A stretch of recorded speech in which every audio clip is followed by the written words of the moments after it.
Alhamdulillahi Rabbil Alamin Ar-Rahmanir Rahim. Saya pernah melakukan perbuatan dosa besar dan saya sangat menyesal pada Allah Subhanahu wa taala.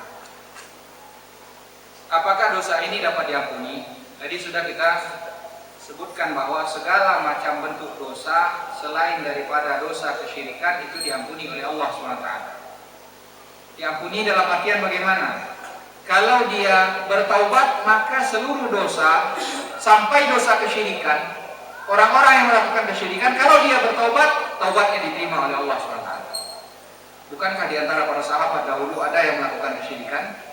Setelah masuk Islam, mereka bertaubat, maka al-Islam yajubu ma qablah. Taubatnya, Islamnya itu menghapus segala sesuatu yang telah berlalu. Yang dimaksudkan di dalam ayat bahwa Allah tidak mengampuni dosa kesyirikan, yaitu apabila pelakunya meninggal dalam kondisi musyrik, tidak bertaubat, tidak sempat bertaubat. Ini yang tidak diampuni. Adapun dosa besar selain dosa syirik, maka apabila dia meninggal sebelum bertaubat, maka dia di antara dua kemungkinan. Kemungkinan dia diampuni sehingga dia tidak diazab. Kemungkinan yang kedua, dia diazab terlebih dahulu, setelah bersih dia dimasukkan ke dalam surga. Tapi kalau sebelum meninggalnya dia sudah bertaubat kepada Allah Subhanahu wa taala, maka insya Allah taubatnya diterima. Dan taubatan nasuha itu adalah yang memiliki atau yang di dalamnya terdapat 4 syarat. Yang pertama adalah ikhlas semata-mata hanya karena Allah SWT. Syarat yang kedua adanya azimah, tekad yang kuat untuk tidak melakukannya lagi. Syarat yang ketiga, dia benar-benar meninggalkan perbuatan dosa tadi. Syarat yang keempat, dia melakukan taubat semasa taubat itu masih dibuka pintunya oleh Allah SWT. Ini kalau sekiranya perbuatan dosa tadi kaitannya hanya antara dia dengan Allah. Contoh, orang yang meninggalkan sholat itu maksiat, bukan? Maksiat. Ada kerugian bagi manusia atau tidak? Ada hak manusia, kezaliman di dalam itu atau tidak? Tidak ada. Hanya antara dia dengan Allah. Maka dalam kondisi ini berlaku 4 syarat tadi. Kalau sekiranya perbuatan dosa tadi ada kaitannya dengan makhluk, maka ditambah 1 syarat lagi. Dia harus meminta agar kesalahannya ini dihalalkan terlebih dahulu dari orang yang dia zalimi. Kalau itu hutang, kembalikan. Kalau dia mengambil uang, kembalikan apa yang dia ambil. Kalau dia pernah menggunjing orang lain dan orang itu masih ada, datangi orang tersebut, minta maaf padanya. Harus meminta untuk dihalalkan terlebih dahulu. Kemudian di tengah jalan saya masih terbayang-bayang untuk melakukannya lagi. Memang ini syaitan seperti ini. Maka apa yang harus kita lakukan? Cari lingkungan yang baik, sibukkan diri dengan hal-hal yang baik. Senantiasa minta perlindungan kepada Allah. Dalam kesendirian ingat Allah. Ingat bahwa tidak ada yang tersembunyi dari Allah SWT. Cari teman yang baik, jangan bergaul dengan orang yang biasa seperti itu juga.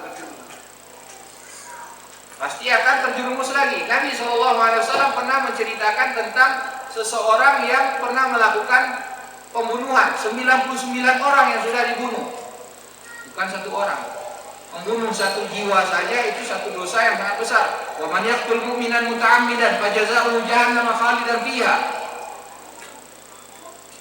Siapa yang membunuh mukmin dengan sengaja, balasannya adalah neraka jahanam, dia kekal di dalamnya. Allah marah atasnya, Allah laknat dia akan mendapatkan azab yang sangat pedih.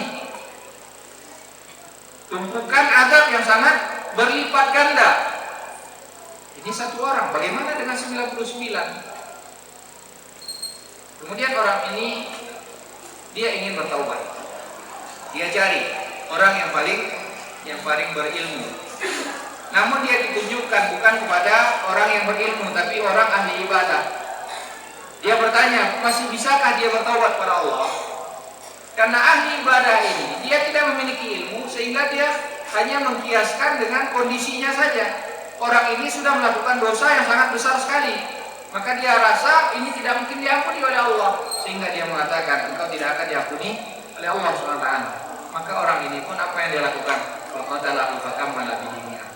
tidak bisa bertaubat lagi, ya udah 99 tanggung satu orang lagi, cukup 100.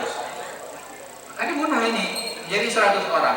Namun dia masih berkeinginan untuk bertanya lagi, hingga akhirnya ditunjukkanlah kepada seorang alim, orang yang berilmu, hingga diberikan jawaban, "Wa man yahulu bainaka wa bainat taubat?" Siapa yang akan menghalangimu kalau engkau mau bertaubat kepada Allah? Allah tidak memberikan halangan, tidak memberikan perantara. Kalau engkau mau bertaubat, bertaubatlah dan Allah menerima taubatmu.